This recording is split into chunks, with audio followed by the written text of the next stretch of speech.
tell the guys, we're thin but mighty. Anybody that's ever asked about our program over the last few years, I've been saying the same thing. And Person's always been a tough football team. You know, one thing about us is we're going to play tough. We love to hit. You know, hitting is like preached, and it's like the gospel in person. I don't want to have all these rules and all these things that you got to try and memorize. Just the word all in. All in. There was a lot of, lessons being learned. But I got a group of guys who want it, and the biggest thing is sometimes they just don't know how. It was certainly emotional, no doubt about it. It always is between us and Ocean City. I don't like losing. The kids don't like losing. And I don't want to lose to the same team over and over and over again. We want to win a state championship. What's going on, everybody? Welcome into Cal One-on-One right here on Cape Atlantic Live, presented by Ulmer's Appliance Service. I'm your host, Nick Kosko, and with me tonight to continue our basketball preview series is Lower Cape May head coach Scott Holden. Coach, good to talk to you again. I know you guys are coming off a pretty good season in 2024, but 2025, can only imagine the expectations are continuing to rise after a pretty good summer. Thanks again, Nick, for having Lower Cape May basketball on, and we appreciate what you're doing. We had a nice little season last year. It certainly, did a couple things that we weren't expected to do, and it turned out with us moving up a division, and we're looking forward to that. Can only imagine 21-7 last year. You guys made a quarterfinal run in the South Jersey Group 2 playoffs. 1-1 in the Cal tournament last year. So you have a lot of guys back. I know you did lose some key seniors last year, but again, a big, heavy junior class for you this year, led by Ty Bonner, John Fernandez, and Josh Greta, and of course seniors Mason Cronin and Braden Mello. So it seems like those five guys are maybe the key cogs in your lineup this year. What can you say about the development of this year's team as you transition from last year into this winter? 9 guys last year, some experience coming back at least.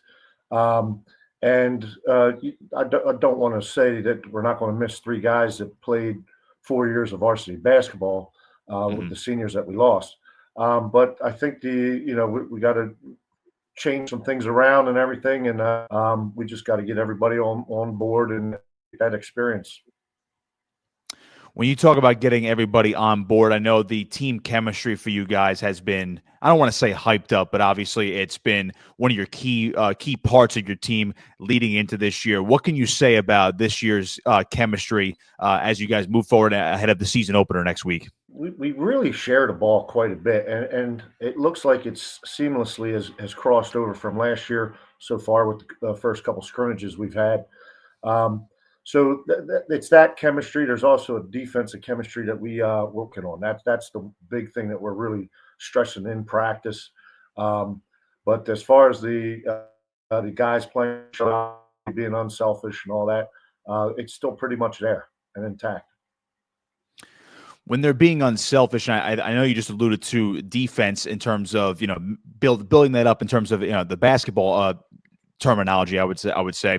When you're trying to get better defensively, is it just more about communication? Is it the hustle? What is really what you guys are keying in on when it comes to improving that defensive play going into the year? The positional defense is what we're really hitting on right now. Communication. We had some vocal leaders last year, and we're trying to get that out of our guys this year. And it's not just in the locker room and things like that, but on the court. We were pretty special with how we lost with their vocal communication on the court, and we're trying to establish that and get that much better. When it comes to vocal leaders and that vocal communication, now you can't really coach leadership. Essentially, maybe you can push kids towards it. When you see some of the younger guys that step up into now they're upperclassmen. How do you see a kid develop from, okay, maybe he was a good player for us last year, a little quiet. What makes the difference between going from a quiet player who's good to now a good player who's now all of a sudden going to say, he's our leader, he's our de facto leader, he's the one who's really stepping up in terms of that communication? It's funny. In that aspect, I've been kind of lucky. I've had some strong guys take or that vocal leader. And after last season, going into the spring, it was a concern with some of the coaches on the staff who was going to be that leader. And we've had a couple guys, Mason Cronin being one, taking that senior leadership role. A couple other guys, as they've gone from sophomores to juniors, we have gotten a lot more involved with that aspect as well. As far as the offense is concerned, everyone knows what you guys can do offensively in terms of shooting. You do bring back 2 double-digit scores from last year, Ty Bonner and Josh Greta. Ty Bonner, to me, is fascinating because he's been a player for you since he was a freshman. Everyone remembers his older brother, Mac, who just graduated for you guys. What have those guys done over the course of the summer and the preseason where it's like, okay, we know they can score, but what have they done to take that next step where maybe they're going to score even more this year, maybe improve defensively as well? Now moving from like a shooting guard situation where he's going to have to play the point quite a bit, and he's doing a very fine job with doing that. But by giving him more and more reps and experience bringing up the ball, that's definitely one of the biggest things. And some of the other guys as well. We were in Stockton summer camp, and we were in the. They're just getting that experience that they need to get to show us that they're not a freshman or sophomore anymore, but take the reins. Now, I know you alluded to how your team chemistry is, it's very good. You've been lucky in the past, of course, with leaders in the team, just kind of basically gelling early on, and it's helped you in the long run. You mentioned that you guys aren't the biggest team before. You're not the biggest team out there on the court this year. How do you overcome something like that? Is it just, again, going back to that communication aspect? Is it scoring timely? Is it more physical defense? How do you mesh all those things together to overcome something like that? Well, I don't want to give up too many. You see,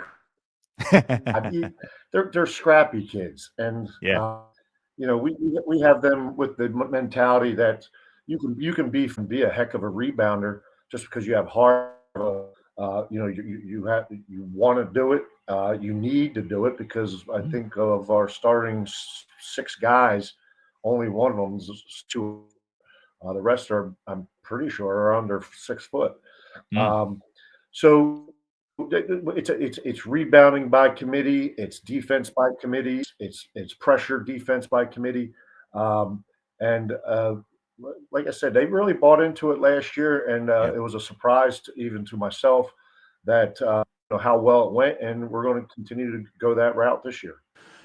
You said something that actually caught my ear, which was how Ty Bonner is going to be moving around. Some guys might be changing positions, taking on different roles this season.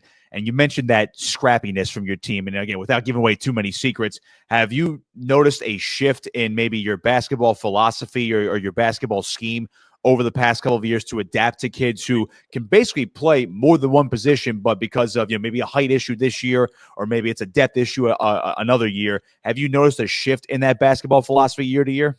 We have to, and luckily I'm blessed with a great staff of guys that were all head coaches.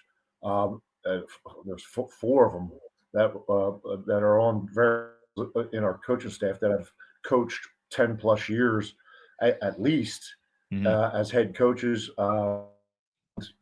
We try to recognize from the summertime things what's going on for us, what doesn't. And philosophy certainly has changed based on personnel. Most of the coaches in the league are very good at adapting with the personnel that they, and it's what we have to continue to do as well.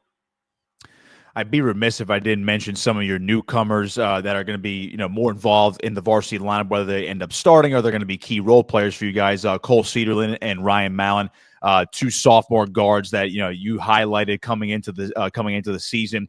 What have you noticed from that jump? I know that there is usually a big jump from freshman year to sophomore year, especially if a guy is going to contribute either right away or be a big contributor down the line. How have you seen the development from those 2 guys progress from freshman year basketball all of a sudden to now where they're going to be playing key varsity minutes?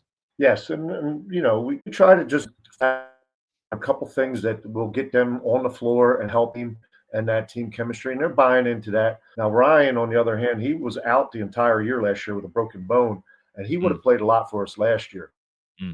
Point guard duties, and he's doing well. He's got a confidence about him that's very good for this team right now.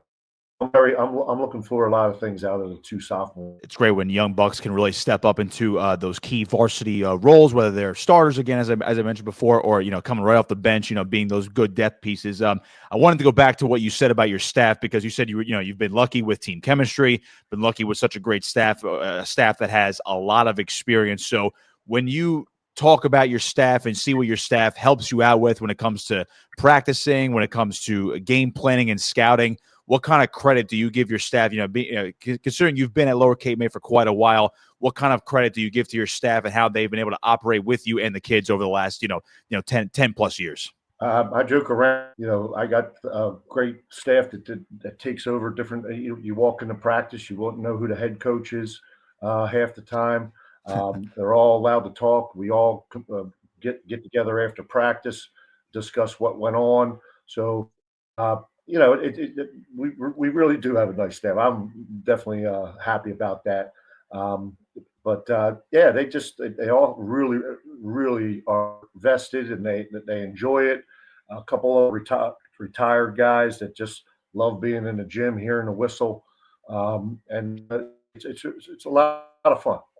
I can only imagine, especially if you don't even know who the head coach is half the time. I thought that is pretty funny. You've been at this school for almost 20 years. 15 as the head coach. Have you noticed a dramatic shift in the way the game has been played? Since you took over as head coach. You go back to about 2009, 2010, where maybe it was drastically different, especially in this conference compared to now.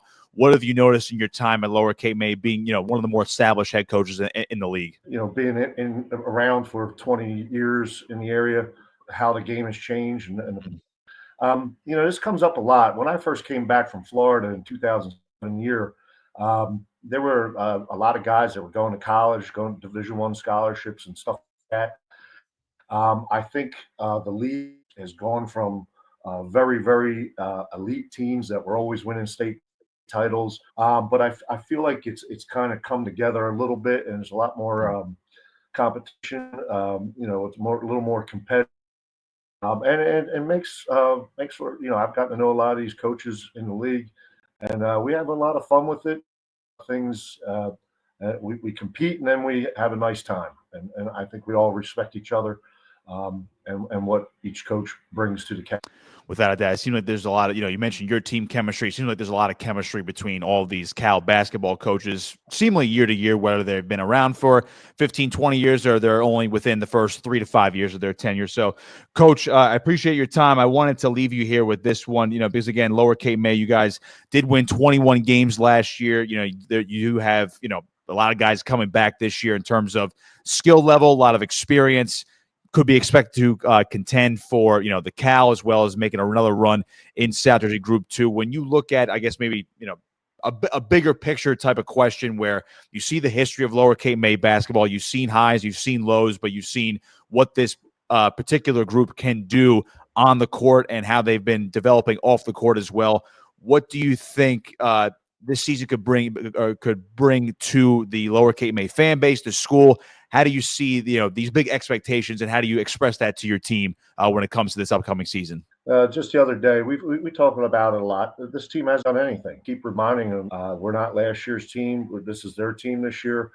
They got to make what they want of it. And with this squad current, we need to make sure what happens when things don't go so great. And that's going to be show a lot about our maturity with this, semi-young group. Lower Cape May, you guys open up next week on December 17th at home against ACIT. A couple showcase games this year, and of course playing a very competitive national division in the Cape Atlantic League with Atlantic City, ACIT, EHT, and Bridgeton, to name a few. I believe Cedar Creek and Hamilton as well. Coach, appreciate your time this evening. Good luck this year. Hoping to catch a few of your games down in Cape May County, or if you're making the trip up to Atlantic County as well. Looking forward to seeing the Cape Tigers this year. And again, good luck this season. Thanks, Nick. Appreciate it. Absolutely. Scott Holden of Lower Cape May basketball on with me on Cal 101, presented by Ulmer's Appliance Service. Be sure to catch the rest of our podcasts on Cape Atlantic Live. We'll see you next time.